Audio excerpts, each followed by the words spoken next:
de légende, en collaboration avec Bardal, les produits de haute performance mécanique, et avec Trippy, la solution par excellence pour le chronométrage et le suivi par GPS.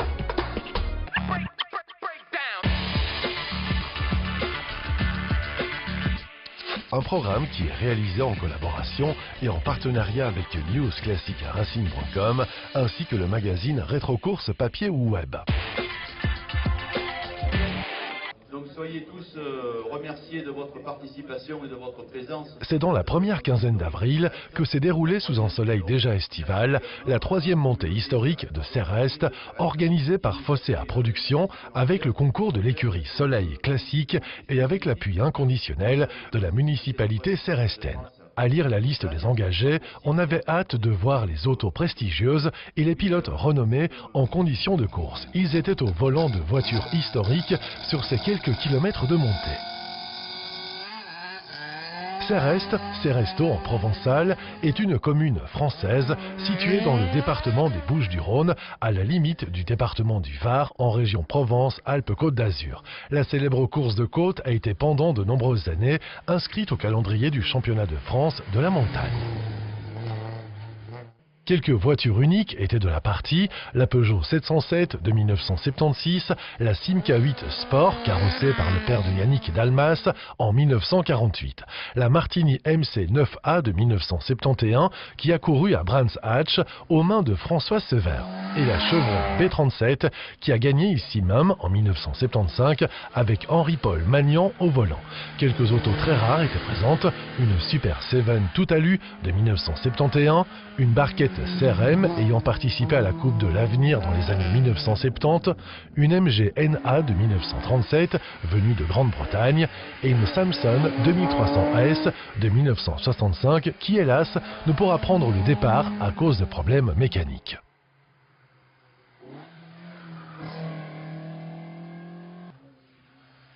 À côté de ces icônes traditionnelles et exceptionnelles, on pouvait admirer le panel habituel de ce genre de manifestation. Berlinette Alpine, R8 Gordini, R5 Alpine, Porsche, BMW, Simca 1200S et autres Rallye 2. On pouvait également voir quelques protos R8 et Dauphine et une Opel Kadett City mue par un moteur Alfa Romeo 2,5 litres 6 cylindres.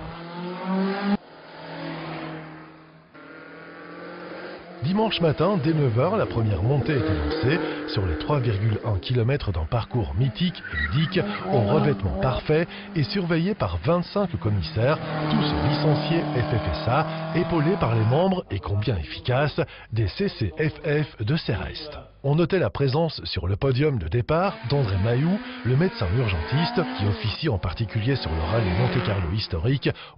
Si la montée historique a eu lieu le dimanche, les bénévoles de l'organisation étaient sur le pont dès le samedi matin.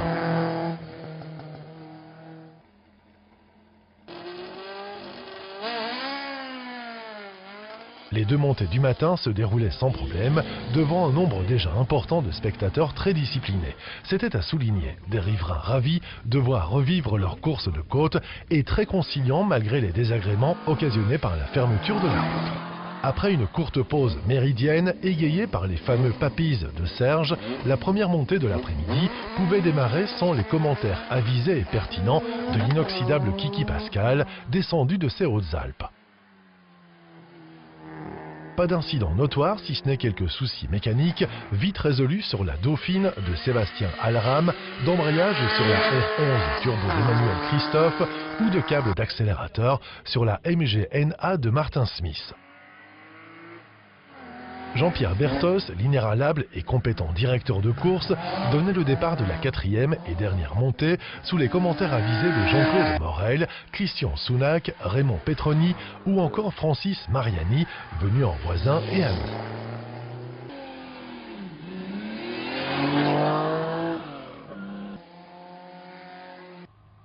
Pour les pilotes, on pouvait voir les noms de Max Michel, Steve Zerafa et Mélodie Bagnol. On remarquait également la présence en catégorie 0 du doyen Jean-Pierre Perreplane sur BRC 05 Evo, qui âgé de 78 ans a toujours une passion de jeune homme.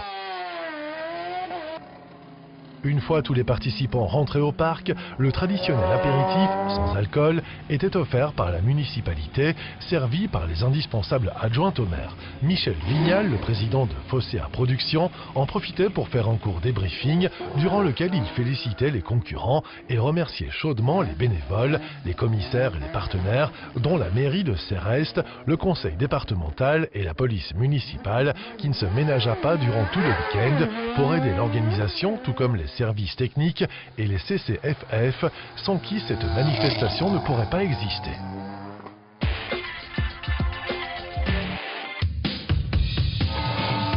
Après toutes ces péripéties sur la France entière, une nouvelle épreuve est prévue en ce mois de juin prochain dans le nord de l'Hexagone. C'est le classique de régularité vosgien à Saint-Dié-des-Vosges plus précisément. Le Vosges classique se déroulera donc les 23, 24 et 25 juin 2017.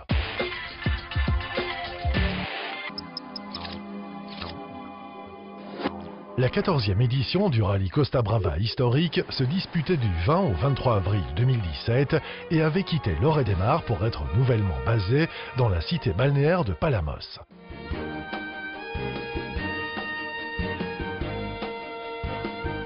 L'explication de Monsieur le maire.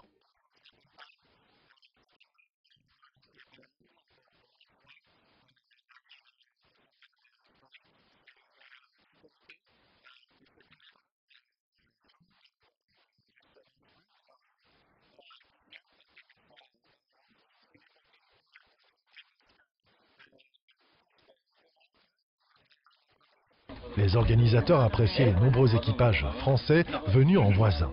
Les Belges, plus habitués à la Costa Brava, étaient tout aussi appréciés. Le parcours, c'est similaire. Disons, on fait 2 étapes de presque 500 km chacune. La base, c'est la même qu'on utilisait à Lloret. C'est vrai qu'ici, à Palamos, on a déjà à côté de Palamos, on a des spéciales, alors ça peut aider un peu. Pour faire moins liaison, plus RT, spécial de régularité. Et, bon, en général, le format, c'est le même. Oui, en réalité, pour nous, il n'y avait pas de différence. Parce que quand on était à Lloret, les spéciales, à chaque année, c'était un peu différent. Ici, en réalité, il y avait des spéciales qui étaient les mêmes, d'autres différentes, mais ça changeait que la table où on travaillait. Le centre névralgique de cette édition 2017 était à Palamos.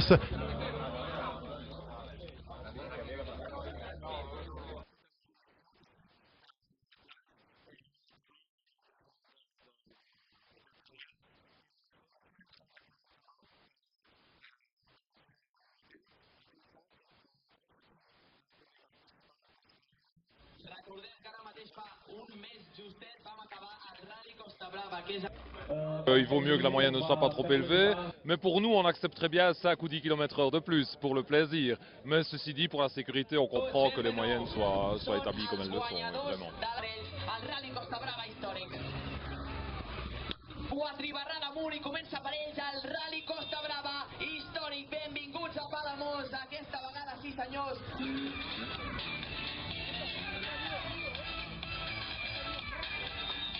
Le rallye Costa Brava historique représentait un parcours d'une distance de 942 km 900 divisé en 2 étapes avec 445 km 4 de régularité répartis en 29 secteurs de régularité. I trobareu tots els timelines, els horaris i sobretot el recorregut per si voleu anar.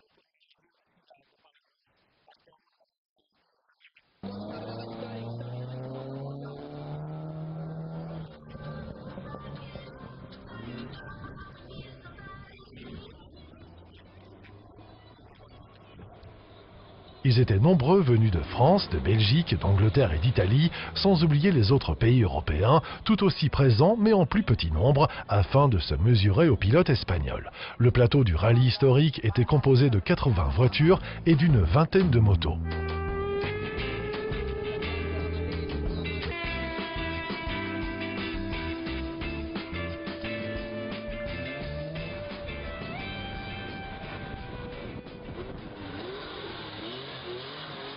Dès la première étape, l'équipage Fortuny Jiménez prenait la tête. Le slalom de Palamos est remporté par De Flandre-Lienne et la deuxième spéciale par Vidal-Robledillo Autobianchi. Les autres places provisoires dans les 5 premiers étaient pour De Flandre-Lienne, Miro Vatavacas, José Luis Marco, Monica Pérez Zorrilla, Porsche 911T et Juan Luis Redotoni Moragas, Volvo Amazon, tous des spécialistes en la matière.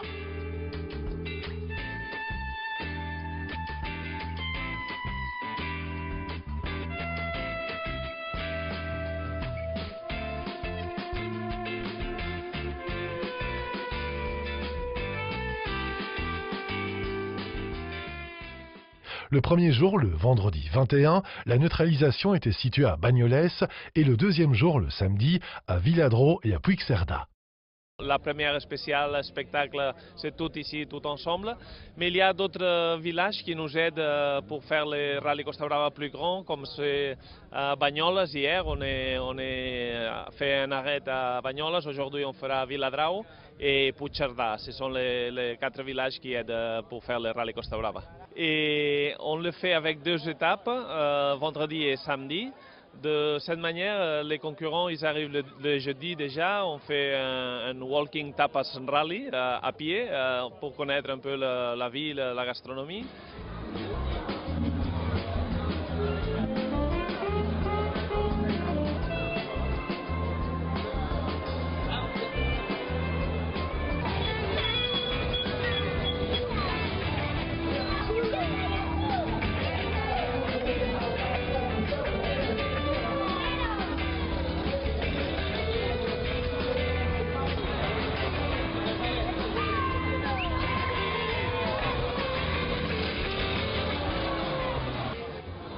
Plus qu'une magnifique performance, le tandem Fortuny-Jiménez a dû se battre avec 2 autres équipes d'excellente qualité, Carles Miro, Ivan Matavacas sur Porsche 911 SC et les Belges Yves de Flandre, Patrick Lienne, également sur leur traditionnel Porsche 911 Carrera de couleur orange, 3 gagnants du Rallye Costa Brava historique qui ont proposé une leçon de conduite et de régularité impressionnante. Une telle classification si serrée nécessitait une concentration incroyable pour les pilotes ou copilotes. Sur la route de Puigcerdà, le combat entre les 3 équipages a continué, mais les meilleurs dont Renou Bergel, Ferredas Jordani et Carbonel Riera étaient les très efficaces Lopez Ferrez. En deuxième position, la pression est forte pour Matavacas Miro qui s'adjuge 4 meilleurs scores d'affilée, l'un d'entre eux à égalité avec Fortuny Jiménez à 2,2 points de ses rivaux. Ça manque un petit peu de puissance, mais c'est assez puissant dans toutes les routes sinueuses. Montagne, on arrive à passer. Il faut vraiment tenir le volant. Mais pas mal d'heures, oui. On a démonté la caisse entièrement, on l'a sablée, on a tout refait, la mécanique entièrement refaite, la carrosserie entièrement refaite, les éléments changés, elle est refaite à neuf. Voilà. Et le moteur? Moteur entièrement refait aussi. La cylindrée, c'est un 1360, quelques petites préparations personnelles. Quelques commentaires de l'organisateur, explications. Oui, le rallye c'est très international, on a la chance d'avoir des équipages arrivés de tout le monde, l'Argentin, il y a des Belges, des Français, des Anglais, il y en a plusieurs gens de toute l'Europe. Et bon, ça fait partie de l'histoire du Rallye Costa Brava. Le Rallye Costa Brava en sa version de vitesse pour voitures historiques. Il y a un mois, on vient de faire la 65e édition. Alors l'histoire c'est grande et avec les historiques c'est la 14e édition. Alors ça tient déjà très fort aussi. Il vient les meilleurs pilotes de l'Europe, je crois. Il y a beaucoup de gens qui viennent dehors de l'Espagne. Mais c'est démontré qu'ici à la Catalogne, il y a aussi beaucoup de gens qui font la régularité très bien. Alors c'est une compétitivité extraordinaire, très motivant. Vosaltres, al podi, un altre dels brillants participants que tenim. Bon, je pense que de temps en temps, un changement, c'est bien pour les concurrents, même pour l'organisation, pour les gens de village. Avoir de petits changements, de temps en temps, ça va bien. Et dans ce cas-là, c'est un grand changement. Et c'est vrai qu'on a eu de gens qui disent « Ah, on va connaître de nouveaux espaces » et ça a bien marché, très bien marché. et les gens ils peuvent prendre le reste du dimanche pour bien connaître la ville ou s'en aller chez eux, parce qu'il y a beaucoup de gens étrangers qui ont un long voyage, et comme ça le dimanche on fait la remise de prix. Ils étaient 90 engagés au départ et 77 classés à l'arrivée. Il y a un 30% des équipages qui sont dehors de l'Espagne, de Catalogne, et bon, ça pose la manière plus facile pour tout le monde. On notait aussi la victoire en moto de Oriol Nubiola, Ignazis Guarda, Honda Dominator, suivi par Suzanne Permanier sur Honda Dominator. Palamos, c'est quand même bien plus convivial que Lloret de Mar. Et la région que nous avons parcourue est quand même, si même il y a certaines spéciales qui se retrouvent, il y a eu des nouveautés cette année qui étaient vraiment très plaisantes. On est un peu meilleur quand les conditions climatiques deviennent compliquées ou que la vitesse devient un peu plus élevée. C'est là qu'on parvient à faire un peu la différence. Et ici, ça s'est vraiment joué sur la précision. On aurait préféré la première place forcément, mais vraiment, ils ont été très précis, très forts, et tout s'est joué vraiment au mètre près, au réglage le plus fin. Au général, podium donc pour Carles Fortuny Carles Jiménez, Lancia Beta Coupé, et un total de 127 points. La seconde marche revenait à Carles Miro, Ivan Matavacas, Porsche 911 CC, à 6 points. La troisième marche du podium était octroyée à Yves de Flandre, Patrick Lienne, Porsche 911 Carrera RS, à 14 points du premier. Malheureusement, pour un des équipages français, on devait enregistrer l'abandon dans la soirée de la famille Arnal et leur Cooper S sur bris de boîte de vitesse. L'accueil est formidable, l'ambiance dans la ville est aussi supérieure à ce qu'on retrouvait à Lorette. Pour en lui-même, il y a les classiques évidemment qu'on retrouve chaque année ici dans ce rallye, mais Alex avait trouvé quelques nouveautés cette année qui étaient intéressantes. Ce n'était pas simplement du remplissage, mais c'était vraiment quelques tronçons avec entre autres de la terre. Le but était d'essayer d'accrocher la victoire. On s'est battu au début avec nos amis grecs et l'équipage local qui malheureusement a dû abandonner. Et par la suite, à partir de la fin de la première journée, on était un peu plus à l'aise et on a pu, je dirais entre guillemets, gérer notre avance. Donc 2 épreuves de victoire, donc le championnat est bien engagé. Après une extraordinaire bataille à 3, l'équipage Carles Fortuny Carles Jiménez et leur Lancia Beta Coupé ont enregistré leur nom dans l'histoire du rallye Costa Brava historique 2017.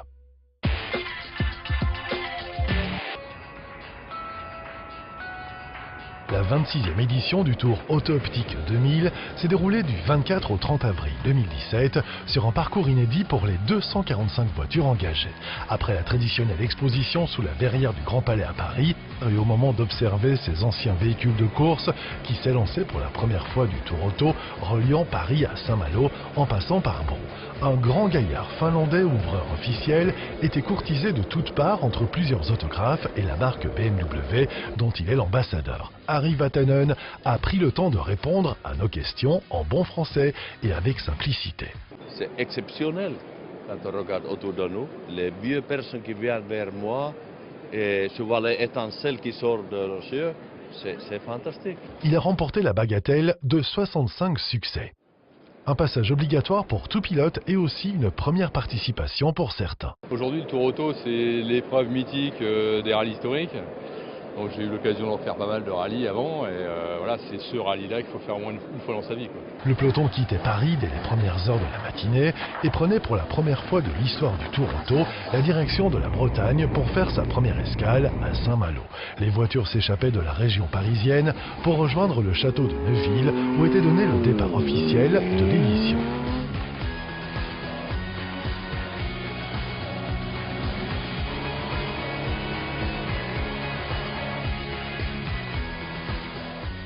La première épreuve spéciale sur route fermée ainsi que la première épreuve sur piste étaient au programme de la matinée avant le déjeuner prévu au circuit du Mans. Le peloton du Tour prendra ensuite la direction de la Bretagne pour clore cette première étape longue de 525 km à Saint-Malo-Ille-et-Vilaine, principal port de la côte nord de la Bretagne.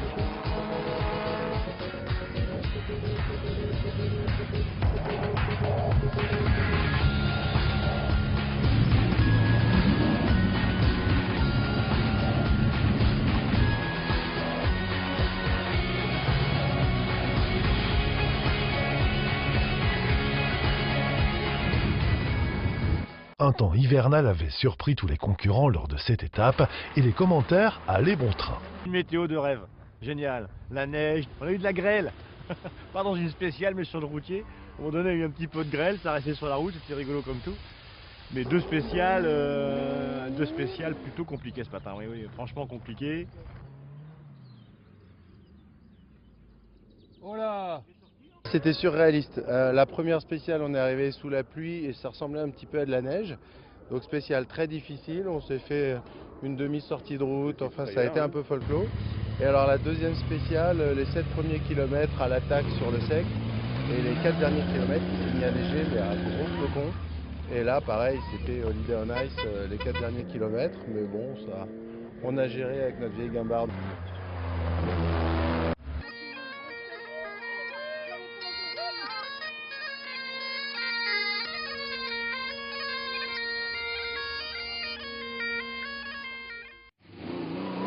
Le peloton s'éloignait temporairement des côtes atlantiques pour rejoindre Limoges et 405 km qui attendaient les concurrents lors de la deuxième journée.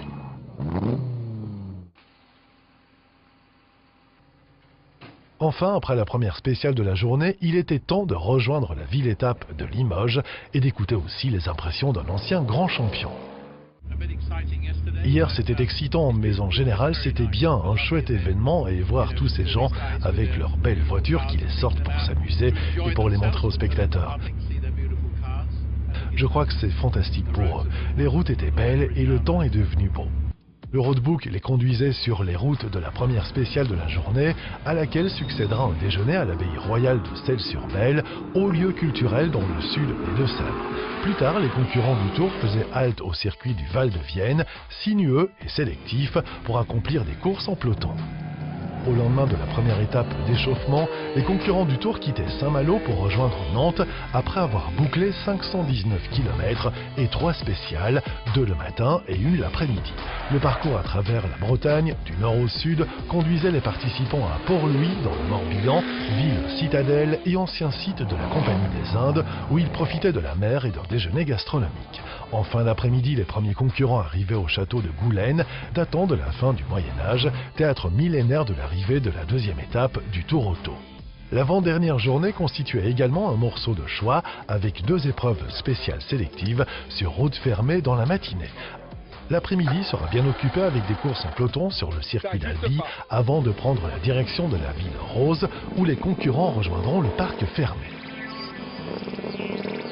Il goûtait les plaisirs d'un pique-nique en altitude avec vue sur les Pyrénées quand même. 585 km étaient au programme de la journée, une épreuve spéciale dans la matinée, des courses sur le circuit de Pau-Arnos dans l'après-midi, puis 2 spéciales nocturnes dans la soirée. L'étape finale était la plus longue de cette édition.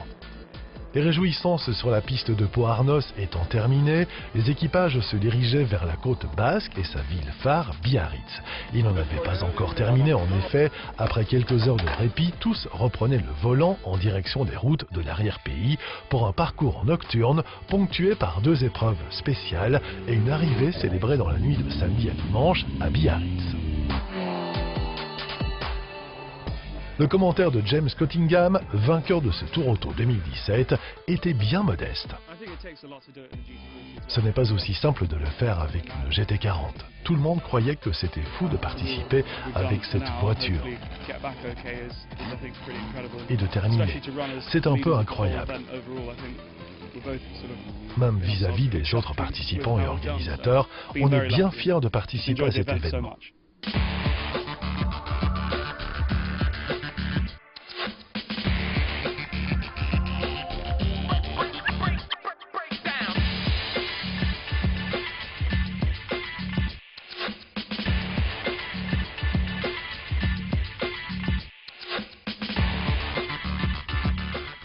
voitures de légende en collaboration avec Bardal, des produits de haute performance mécanique. Et avec Trépi, la solution par excellence pour le chronométrage et le suivi par GPS.